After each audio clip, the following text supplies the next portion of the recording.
ગાલા paper 5 section D નીચેના પ્રશ્નોના માગ્યા પ્રમાણે ગણતરી કરી જવાબ આપો।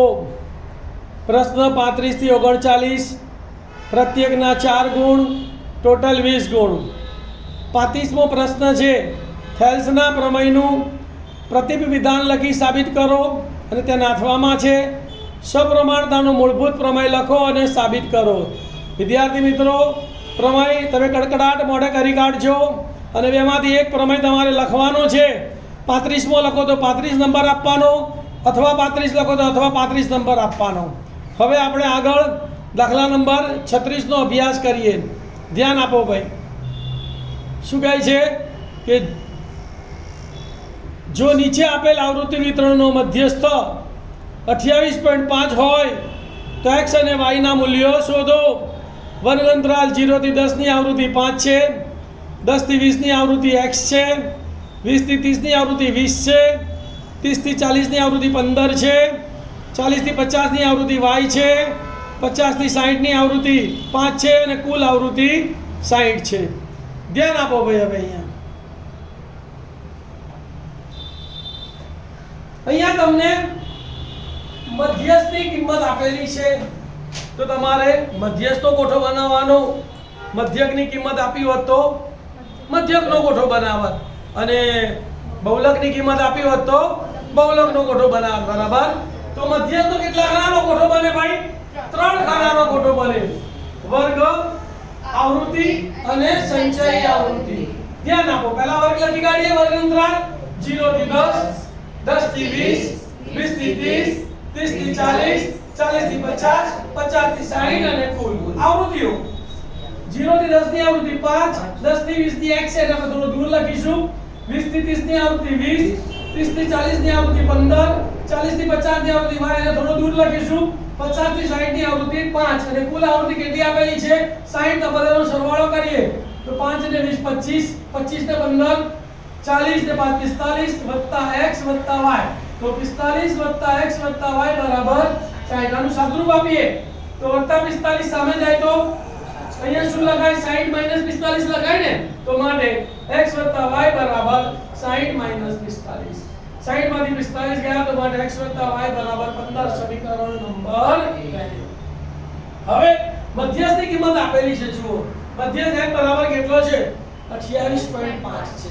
28.5 કોની વચ્ચે આવે? 20 અને 30 ની। તો જે વર્ગ 20 અને 30 માં આવે છે તો માટે મધ્યસ્થનો વર્ગ કયો થશે? 20 થી 30। હવે સંચય આવૃત્તિ શોધી કાઢીએ। ચલો 0 થી 10 ની આવૃત્તિ 5 છે તેની સંચય આવૃત્તિ કોણ? 5। વર્ગ 10 થી 20 ની સંચય આવૃત્તિ તો આ બંને આવૃત્તિઓનો સરવાળો એટલે કે 5 + x તો 5 + x એટલે 5 + x લખો કે x + 5 લખો, કોઈ ફરક પડતો નથી। પછી વર્ગ 20 થી 30 ની સંચય આવૃત્તિ તો 5 + x + 20 તો 20 ને 5 25, 25 + x। વર્ગ 30 થી 40 ની સંચય આવૃત્તિ તો 25 + x + 15 તો 25 ને 15 40, 40 + x। આ બધી જ આવૃત્તિઓનો સરવાળો લેવાનો છે। 40 થી 50 ની સંચય આવૃત્તિ આ બધી આવૃત્તિઓનો સરવાળો તો આટલી આવૃત્તિઓનો સરવાળો તો 40 + x આવી ગયો। એમાં y ઉમેરી દેવાનો તો 40 + x + y। x + y ની કિંમત કેટલી છે? 15 તો 40 + 15 એટલે 55 અને 50 થી 60 ની સંચય આવૃત્તિ તો બધી જ આવૃત્તિઓનો સરવાળો y સુધીની આવૃત્તિનો સરવાળો કેટલો છે? 55 તો 55 + 5 એટલે 60। તો સંચય આવૃત્તિ શોધતા આવડી ગઈ। જે વર્ગની સંચય આવૃત્તિ શોધવાની હોય એની ઉપરની બધી જ આવૃત્તિઓનો સરવાળો લખીએ એટલે આપણને એ વર્ગની સંચય આવૃત્તિ મળે। ક્લિયર? ચલો હવે મધ્યસ્થનો વર્ગ આપણને મળી ગયો। કેટલો છે ભાઈ? 20 થી 30। તો l બરાબર કેટલા આવશે? l એ મધ્યસ્થ વર્ગની અધસીમા તો l બરાબર 20। પછી જરૂર પડશે n/2 ની તો n કેટલો છે આપણી પાસે? 60 તો 60 ભાગ્યા 2 તો n/2 બરાબર 30। પછી f તો મધ્યસ્થ વર્ગની આવૃત્તિ કેટલી છે? 20 તો f બરાબર 20। અને પછી cf તો મધ્યસ્થ વર્ગની આવૃત્તિના ઉપરના વર્ગની સંચય આવૃત્તિ। ઉપરના વર્ગની સંચય આવૃત્તિ કેટલી છે? 5 + x તો માટે cf બરાબર 5 + x અને h બરાબર મધ્યસ્થ વર્ગની વર્ગ લંબાઈ તો 30 માંથી 20 ગયા 10 તો h બરાબર 10। ચલો હવે સૂત્ર તો મધ્યસ્થ m બરાબર l + n/2 minus cf upon m ગુણ્યા x. કિંમતો મૂકીએ. m ની જગ્યાએ કેટલા મૂકવાના? 23.5 બરાબર ના l ની જગ્યાએ વત્તા ના n/2 શોધી કાઢ્યા કેટલા છે? 30 માઈનસ cf કેટલા છે? 5 વત્તા x. એ નિશાની કેવી છે? એટલે કૌંસ છોડી કાઢો તો અંદરની નિશાની બદલાઈ જશે. તો અહીંયા વત્તાની જગ્યાએ શું આવશે? તો -5 - x. f ની જગ્યાએ 20 અને ગુણ્યા h ની જગ્યાએ 10.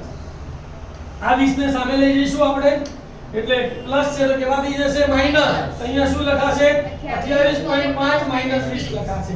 આ શું ગઈ? શું ગઈ? અહીંયા શું વધ્યું બોલો? 30 માંથી 5 ગયા તો 25 માઈનસ x અને છેદમાં 2.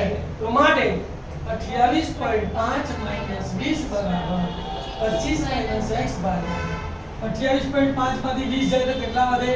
8.5. 2 અહીંયા ભાગાકારમાં સામે જાય તો 8.5 ગુણ્યા 2 બરાબર 25 માઈનસ x. 8.5 ગુણ્યા 25 એટલે અડધું 16 ને 17 તો 17 બરાબર 25 માઈનસ x. કોની સૂત્ર કેટલા બનાવવાનું? x ને તો માઈનસ x આ બાજુ આવે તો પ્લસ x x લખી કાઢે વત્તા 17 સામે જાય તો અહીંયા 25 ઓછા 17 લખવા પડે તો 25 ઓછા 25 માંથી 17 ગયા તો માટે x બરાબર 8. x ની કિંમત સમીકરણ 1 માં મૂકતા. સમીકરણ 1 કયું છે આપણું?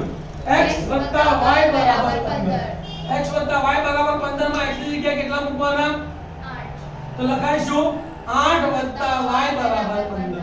વત્તા 8 સામે ગયા તો ઓછા તો માટે y બરાબર 15 ઓછા 8. 15 માંથી 8 ગયા તો 7 તો માટે y બરાબર 7. જવાબ x અને y શોધો તો જવાબ લખો ને x બરાબર 8 અને y બરાબર 7. ધ્યાન આપજો ભાઈ, મધ્યસ્થની કિંમત આપી હોય તો મધ્યસ્થનો કોઠો બનાવવાનો, મધ્યકની કિંમત આપી હોય તો મધ્યકનો કોઠો બનાવવાનો અને બહુલકની કિંમત આપી હોય તો બહુલક સૂત્રનો ઉપયોગ કરીને દાખલો